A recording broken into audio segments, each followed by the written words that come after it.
No DQ Galaxy. We are live with a recap of AEW Dynamite for February 22nd. We are getting close to the Revolution pay-per-view. I almost said premium live event. Shout out to the early birds, Mohammed, Joey Perez, Matthew, Darren G, CC Drink, Shane Bannon, Calvin Bowman, K-Dog28, Philip Sapp. I appreciate you all tuning in early. On this show, Tony Khan had an important announcement.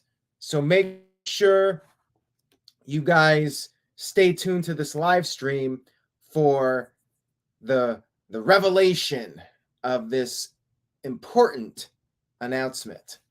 We kicked off the show with Orange Cassidy versus Wheeler Yuta for the All-Atlantic title, a title I really do not care about, quite frankly.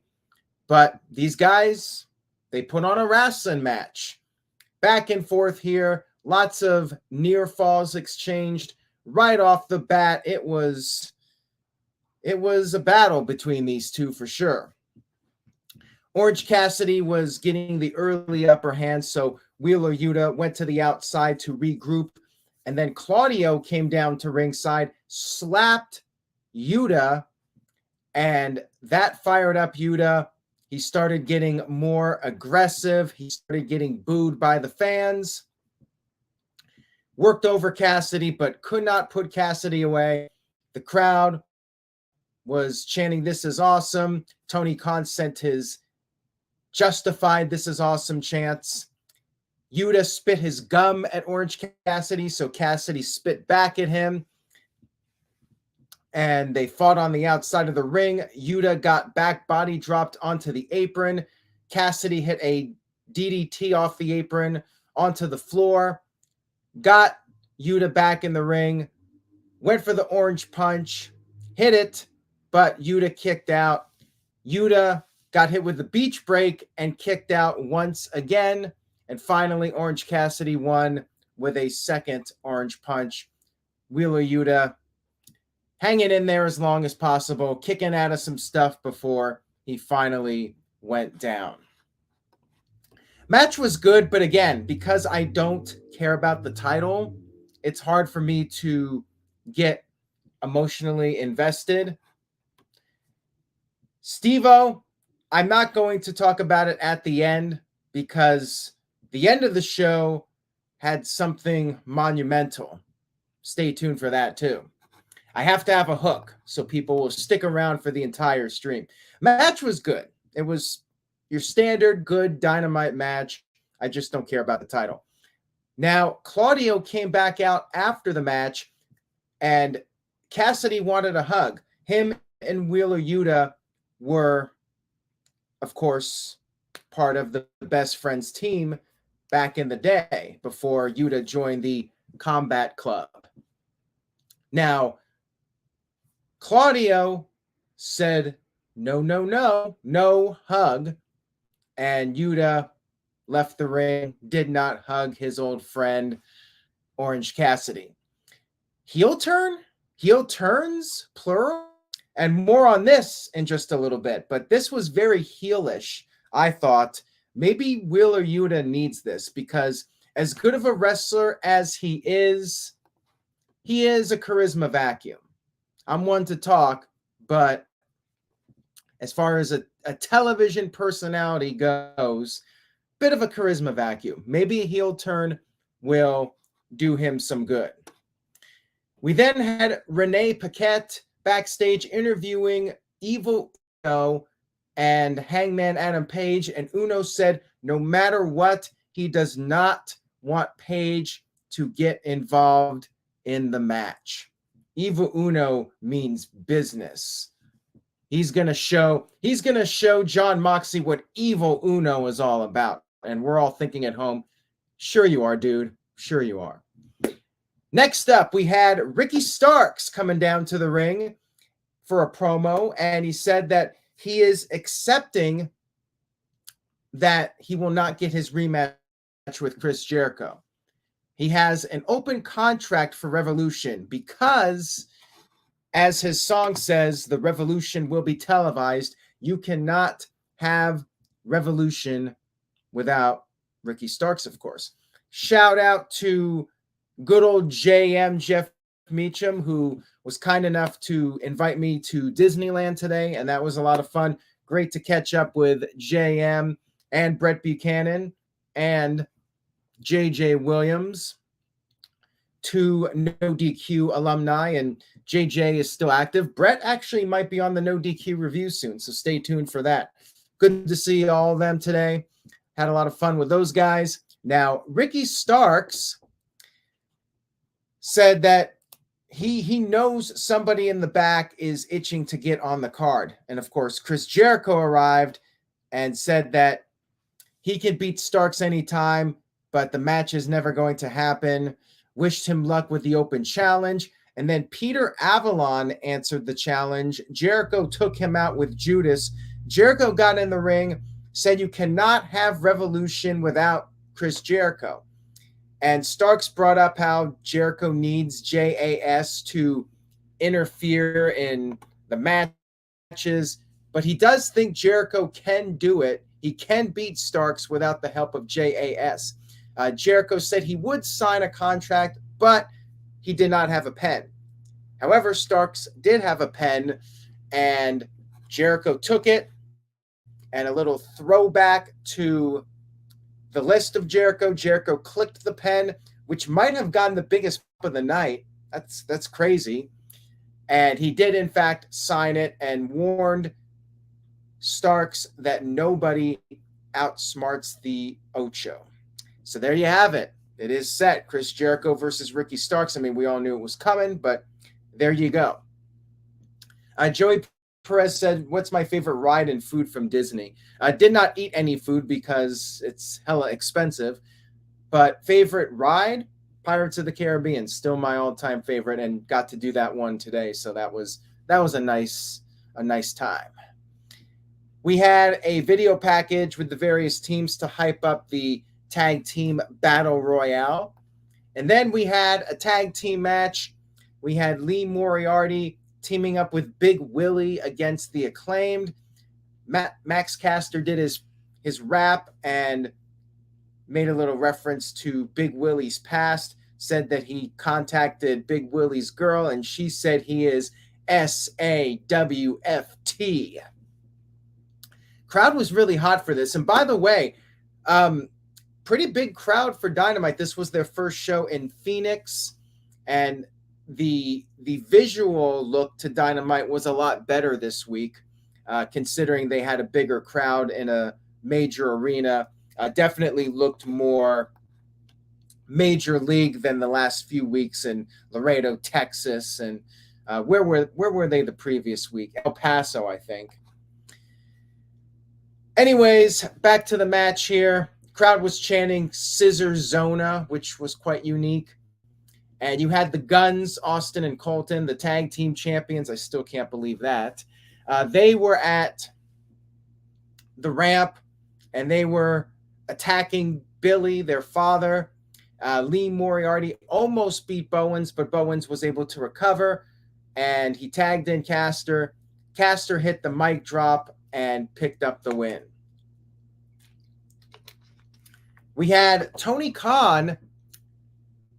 Not Tony Khan, excuse me. That's in a little bit. I'm jumping ahead here because I'm so hyped up to tell you guys about this important announcement.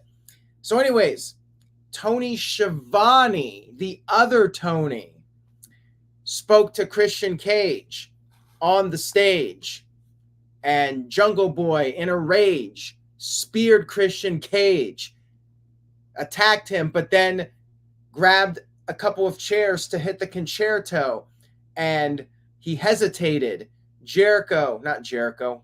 Wow, I actually wrote Jericho in my notes too. Wow, I am stupid. Christian hit a low blow because Jungle Boy hesitated with the concerto. He had some morals. His conscience was getting the better of him. Then Christian smashed Jungle Boy's head into the chair repeatedly, and Jack Perry's head was busted open. This this would be effective if not for the fact that Jon Moxley literally bleeds on every single edition of Dynamite. Hence, like, this isn't anything special. A guy bleeds. Wow. We see it every single week on TV. Like, big deal. But in a different world, this would have been a pretty big angle. But we see the guys getting busted open so much, it kind of loses its impact, in my own personal opinion.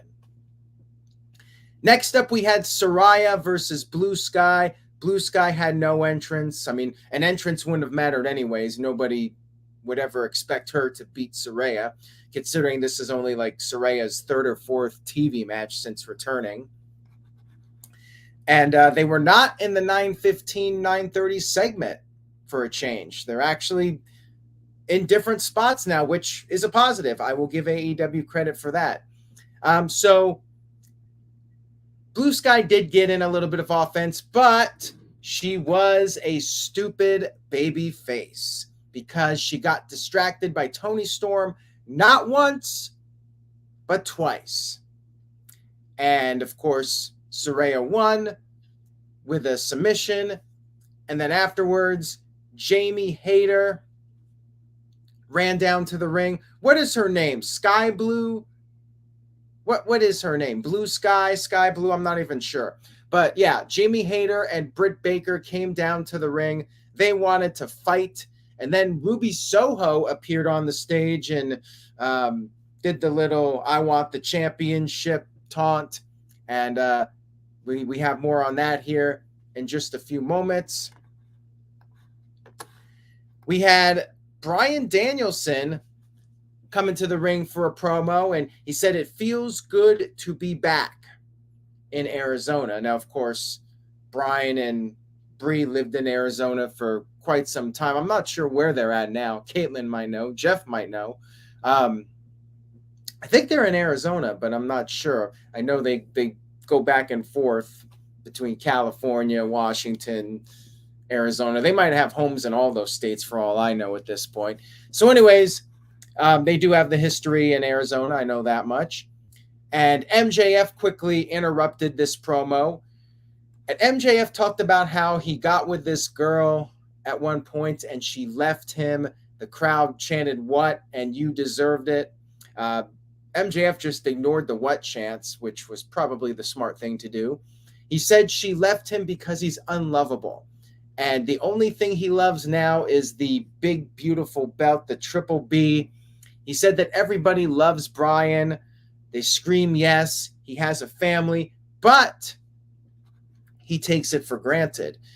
And MJF brought up all of the concussions that Bryan has had, seizures because of these concussions, and how every time Bryan steps in the ring, it shows that he cares more about wrestling than his own family. And that pisses off MJF because Bryan has something that MJF cannot have. And Bryan is taking it for granted. He said Bryan is worse than the drug-addicted mentor of Bryan, William Regal. He said he's going to punish Bryan at Revolution. And Bryan was getting mad because MJF started to get personal and bring up Bryan's kids. And Bryan warned MJF he's going to kick the shit out of him if he keeps going. But, of course, MJF did continue with the personal attacks, talking to Birdie and Buddy. Buddy Dessert, I think is his name, said that he's going to make sure that Bryan can never play with them ever again. And then he got in the ring and said that he is going to make sure Bryan has early CT. And before he could say E, Bryan attacked him, of course. Officials ran down, and we had a good old-fashioned pull-apart brawl. I should change the name of the website from nodq.com to pullapartbrawl.com just for the hell of it, because they do so many of them now. And the crowd actually chanted, "Holy shit." And man, is it that easy? I mean, no wonder they do it all the time, both companies. I mean, it's a guaranteed, and I say this every time, it's a guaranteed huge pop. I feel like they could do a pull-apart brawl every week on TV, and the live crowd will chant, "Let them fight. Holy shit." You know, they do it every single time. It's the easiest way to get a crowd reaction. So I'm not a big fan of these anymore because they're way overdone, almost like the contract signings level of being overdone. I mean, they got the crowd heat, but it's like, it's so easy. Challenge me. Challenge everyone. Let's see something different. Robert Hansen with a $5 super chat. Thank you for that, Robert. Much appreciated. Says, remember the Dr. Pepper commercials? It's the sweet one. I'm not going to try to say it because that would be a disaster. But yeah, that was quite the annoying commercial. And for the longest time, I had no idea that it was, I think, an American Idol guy. I forgot now what his name was, but I'm sure if somebody put his name out there, I would remember him. But yeah, I'm just sick of the pull-apart brawls. Segment was good. I liked MJF's mic work, but the pull-apart brawl, I mean, I've seen this play before, and it's getting a bit redundant. Oh, Justin, wasn't he from the first season of American Idol? He lost to Kelly Clarkson, I think. Correct me if I'm wrong on that, but I think that's who he is. I'm not entirely sure, though. Somebody will let me know if I'm right on that or not. We had Jamie Hayter with a backstage promo, and what's with all these champions demanding? I mean, I guess they're fighting champions. Yeah, first season with Kelly Clarkson, so there you go. The champions are always like, you know what? This person wants a shot. This person wants a shot. So I'm going to let them both have a match. I mean, I guess it's the babyface thing to do and take on all challengers. But it seems like every champion, every babyface champion is doing that now. Oh, a lot of people had no idea. Neither did I about the Justin from American Idol being in the Dr. Pepper commercial. So anyways, it's going to be a three-way at Revolution. Jamie Hayter versus Saraya and Ruby Soho. Now, Britt Baker's just standing there in the shadows. Anyone wonder if Britt's going to turn against Jamie? Like, whatever happened to that storyline? Like, where they split apart and Britt Baker's jealous of Jamie's success. Like, maybe they do this at the pay-per-view. It just seems like, you know, Britt Baker's there standing next to her, all happy-go-lucky, and yeah, I feel like the turn is coming at some point. We had the tag team battle royal, and I think there were 10 tag teams, 20 people in the battle royal, and the rule was that both teams or both members of the teams would have to be eliminated to be out of the match. 2.0 not getting in the ring right away. They were doing their, you know, wait till everybody else is eliminated deal. Mark Briscoe ran down there. I guess he's feuding with Smart Mark Sterling and Josh Woods. Okay. Lucha Brothers tossed out Tony Nese. Actually, Penta hit the Fear Factor, and then the Lucha Brothers tossed out Daivari after Nese was eliminated. So Nese and Daivari, first team out, 205 live special. They're gone. 2.0 eventually got in there, but then Danhausen got in there. He got thrown over the top, and then Danhausen, even though he wasn't in the match, he cursed 2.0, and they got eliminated by the Best Friends. More teams got eliminated, and we came down to, do not tell Walter Cruz what the announcement is. Don't tell anybody. Or give me a wrong answer. Everybody in the chat room, leave a wrong answer as to what Tony Khan's announcement was, in case people are just trying to find out what it was. So anyways, back to the match. It came down to Jeff Jarrett and Jay Lethal and Trent. And I was thinking, man, the Lucha Brothers should be in this tag team title match. Like, it's a pay-per-view. We got to step it up. and get the A talent in this tag team title match. But no, they were eliminated. And I was going to say Sanjay Singh. Satnam Singh was on the outside of the ring, saving Jarrett and Lethal every time they were almost knocked out. Orange Cassidy ended up saving Trent. Jay Lethal got eliminated, but then once again, Singh saved Jarrett, and Jarrett, after a second stroke, tossed over Trent and picked up the win. So Double J, Jeff Jarrett gets another pay-per-view match in 2023.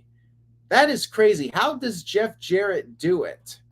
How does he get these pay-per-view matches? I'll tell you, he has all the stroke, apparently. All right. You guys ready for the big announcement? Renee Paquette called it a huge announcement.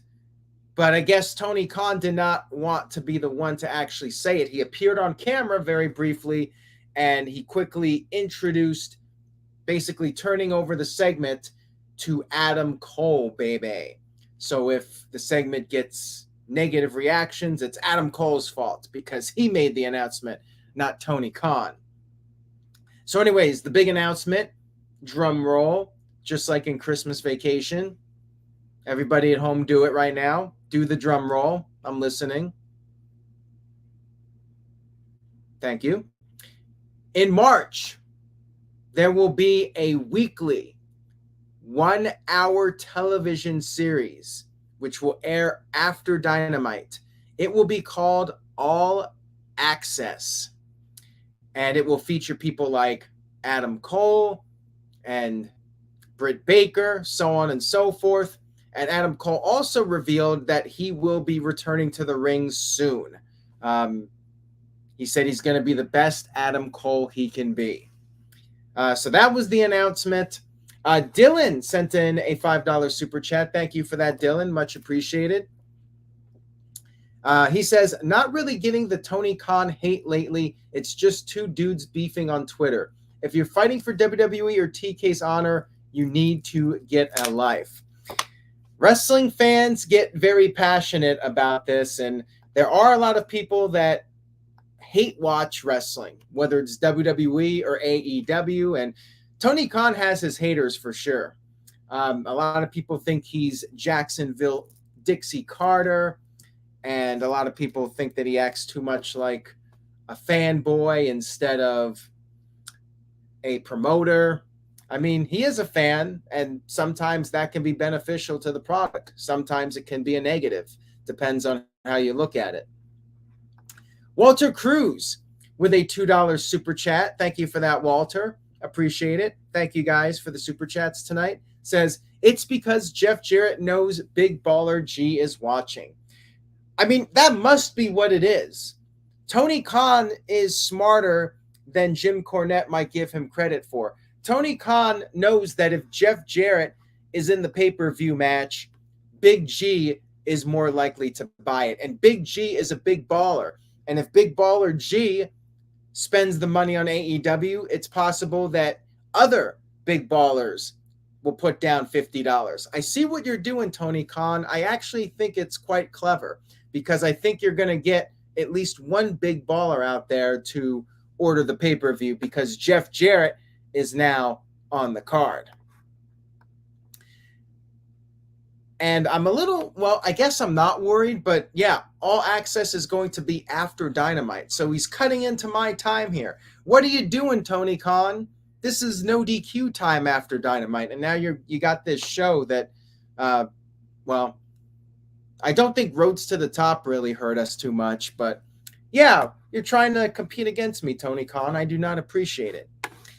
Now I'm going to hate on you just like everybody else. All right. We had our main event of the evening, Jon Moxley versus Evil Uno. Evil Uno in the main event of Dynamite. Yeah. So Evil Uno went right after Jarrett. Paige was watching backstage, and Uno did a swanton dive off the top to the outside. got in some offense, held his own for a while, but of course, Moxley got the upper hand. He sent Uno into the steel steps. Uno was bleeding like a madman under the mask. So, second time somebody was busted open on this show, for those of you keeping count. Uno stayed in it a little bit more. He had a pile driver, which was never beating Moxley in a million years, but he did keep fighting. Eventually, Moxley got him in the Bulldog, and he kept fighting, but he was leaking blood like crazy all over the place, and he finally passed out. And this was officially Moxley's 100th win. His 100th win, historic, was against Evil Uno. They should have had him 99 going for 100 at Revolution. And then he's going to try to beat Page at a pay-per-view to get his 100th win. But what do I know? I'm not the Booker of the Year, Tony Khan. So, Evil Uno was the man to be the 100th victim to Jon Moxley. Curtis Butler sent in a $2 super chat. Thank you, Curtis. Says, Mr. Tito versus Jon Moxley. I was shocked. Yeah, Evil Uno kind of a little bit of a resemblance to Mr. Tito, I guess, with the mask. But yeah, they both wear a mask. So there you go. After the match was over, Moxley kept the submission on. He did not let go, which is very heelish. Now, earlier I brought up Claudio and Wheeler Yuta acting very heelish. So is the whole group turning heel? Like this I'm a little intrigued about, I suppose. You had Dark Order coming down to make the save. And then Claudio and Yuta showed up. Then Adam Page ran down. He had a piece of barbed wire. He hit Moxley in the head with it. And breaking news, everybody. Guess who got busted open? Third person on the show in one night. Jon Moxley, bleeding on AEW Dynamite. Holy crap, stop the presses. Jon Moxley was wearing the crimson mask. And then Page went for the buckshot, but Moxley avoided it. And yeah, I feel like Moxley's turning heel. I feel like the whole Combat Club is going heel. What do you guys think in the chat? Is Brian still part of it? Like, Brian has seemed to be distanced from them. But yeah, I feel like Moxley, Claudio, and Yuta are going heel, right? I mean, they were acting heelish to me. But with AEW, who knows? I mean, sometimes like guys just act heelish in one match or one program, and then they go back to whatever they were doing before. So you never really know for sure in AEW where they're going with this. But Tony Khan is Booker of the Year. So I'm sure that there's a logical reason behind all this. So anyways, that was Dynamite, everybody. I mean, I thought it was better than last week, but I still was not blown away by the show. So I think I'm going to go with a B-. I did like the show, but it was still far from a top-tier Dynamite, in my opinion. Pretty decent as far as building up Revolution, but I'm still waiting for something to really knock me off my feet, and a pull-apart brawl is not going to do it. Moxley bleeding for the 100th time is not going to do it.